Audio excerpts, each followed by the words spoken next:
Welcome to my channel. Today I want us to talk about Kano.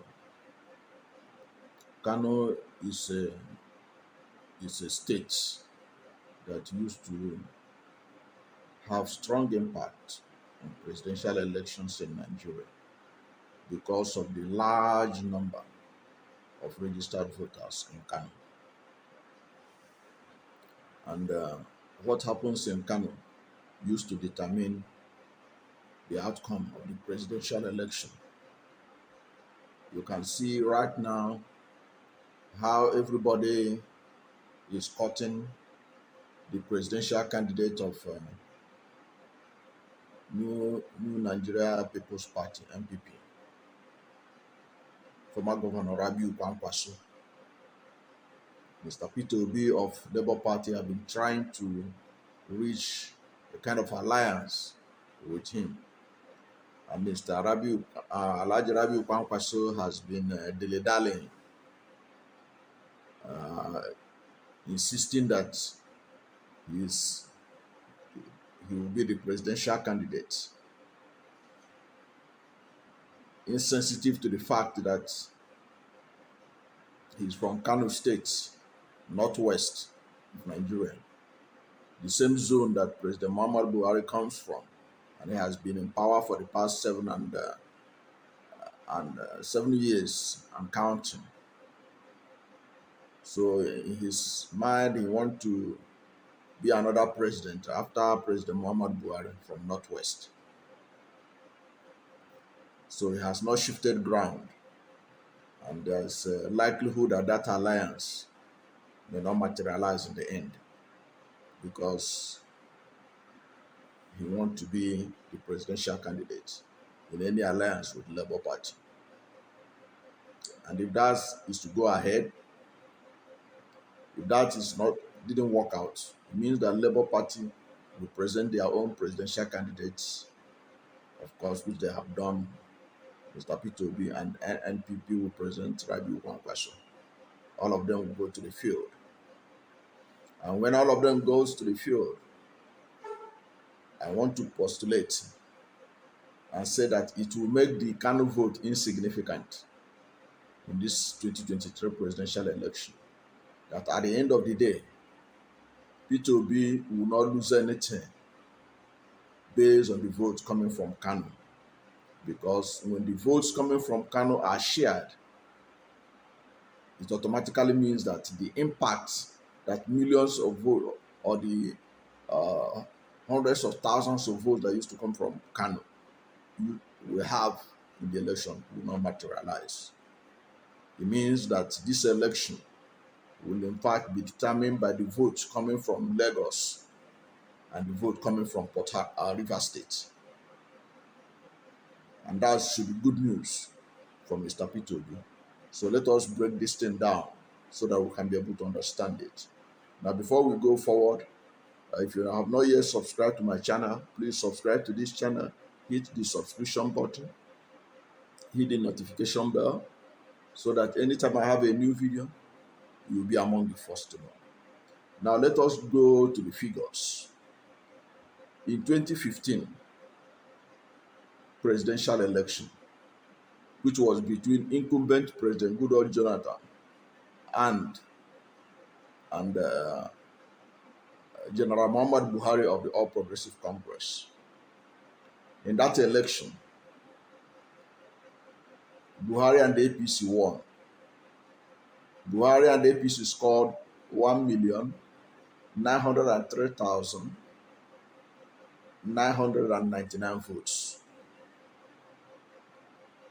Jonathan, as incumbent president, scored 215,779 votes. Now, at that time in Kano political elites were sort of united, except for one person. At that time, Ganduje and Rabiu Kwankwaso, they were in the same boat. So with their unity of force, they were able to deliver 1.9 million votes for Buhari. And of course, Buhari himself is a force to reckon with in Kano. Because if you go through Buhari's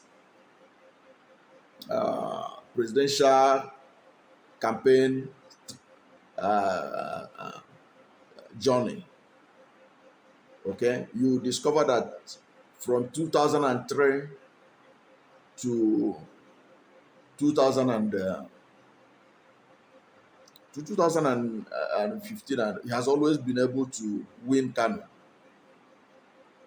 even as either as AMPP or as CPC.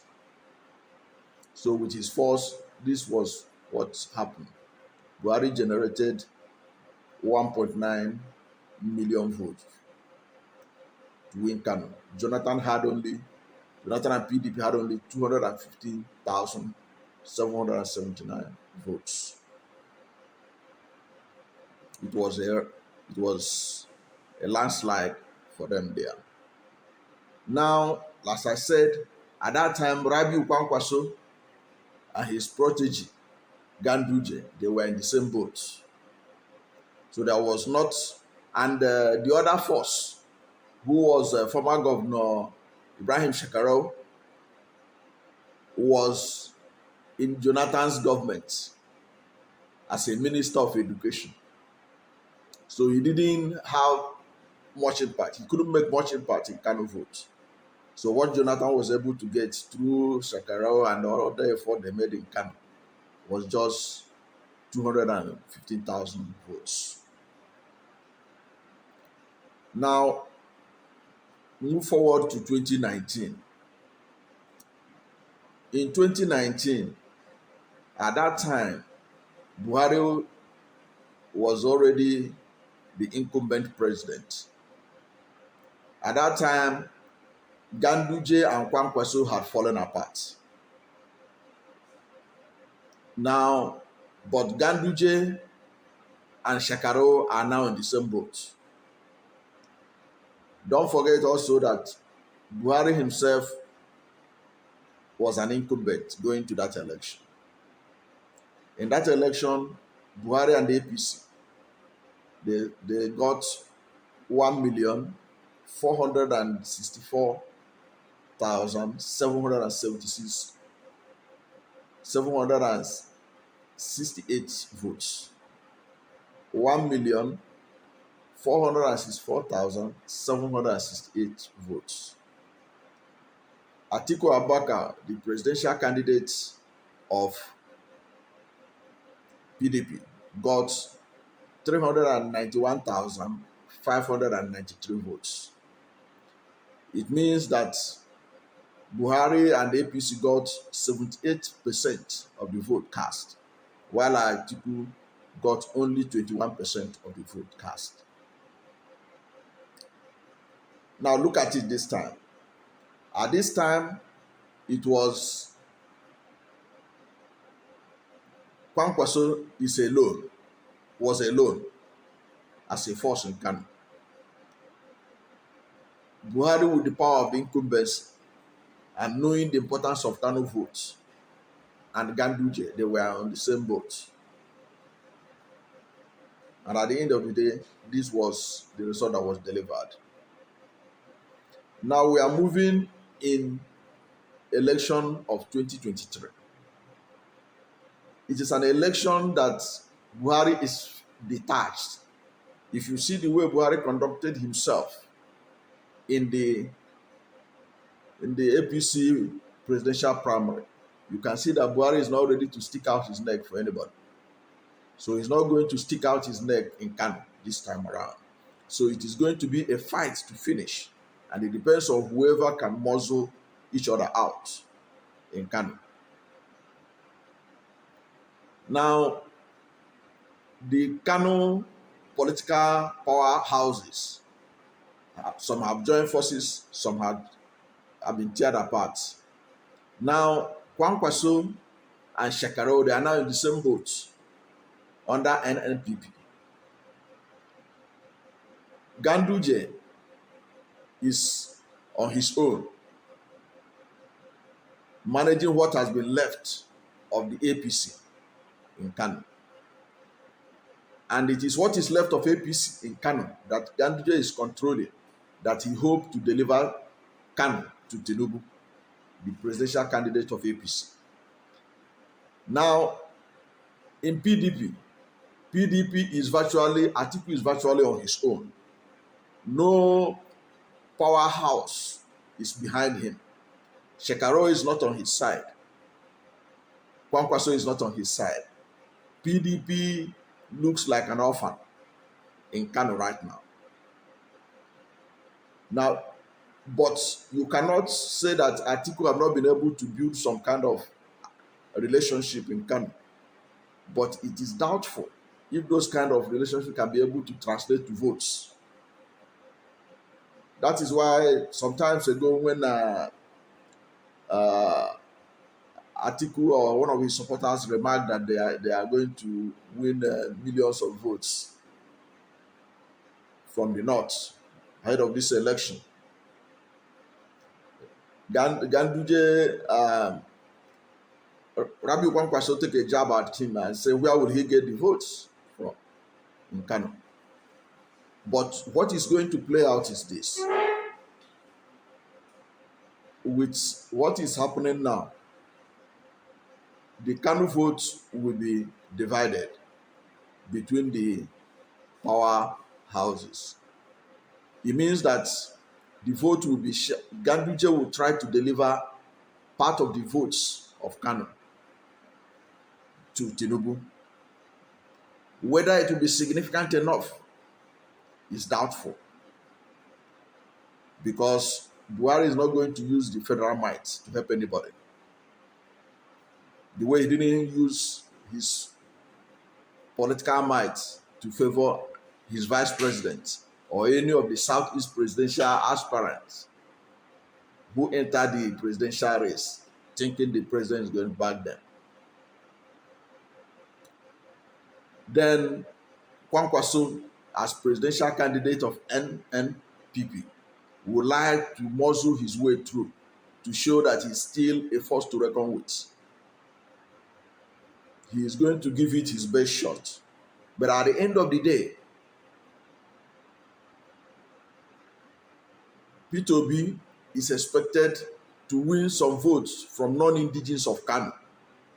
So Peter Obi is likely to sweep the votes around Sabongeri area and all those residents in Kano who are not indigenous of Kano.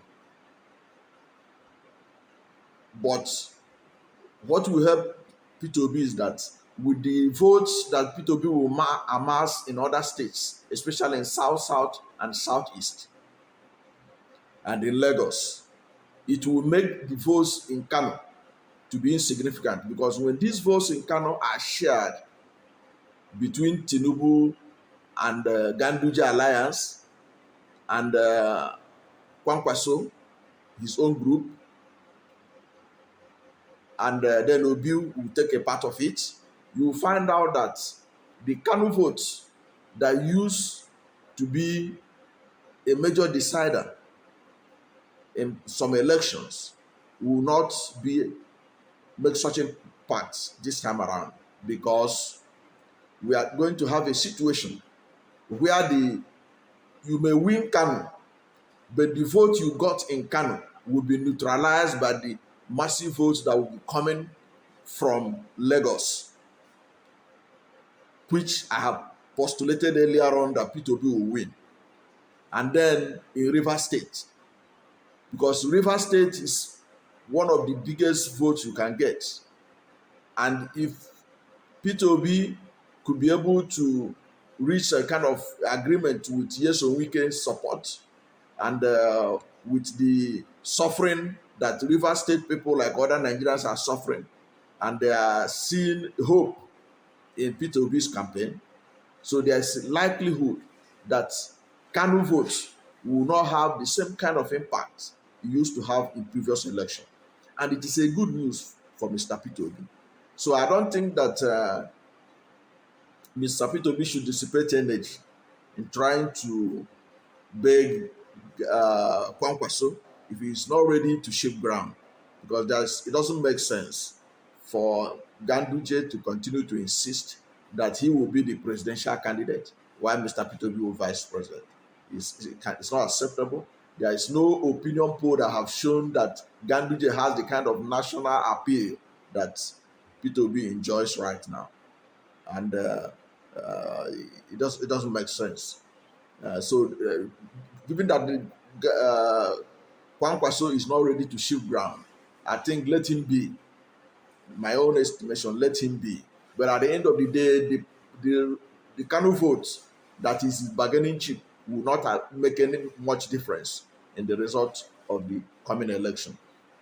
In any case, if you look at the political trajectory of President Muhammadu Buhari, he has contested and won in Kano in 2003, in 2011, and yet he couldn't become president. Even in 2007, he couldn't become president because Kano vote alone cannot make you president, but it is a significant vote. So thank you very much for watching this. And please, if you have not yet subscribed to my channel, subscribe to this channel, hit the notification bell so that anytime I have a new video, you'll be among the first to know. God bless you.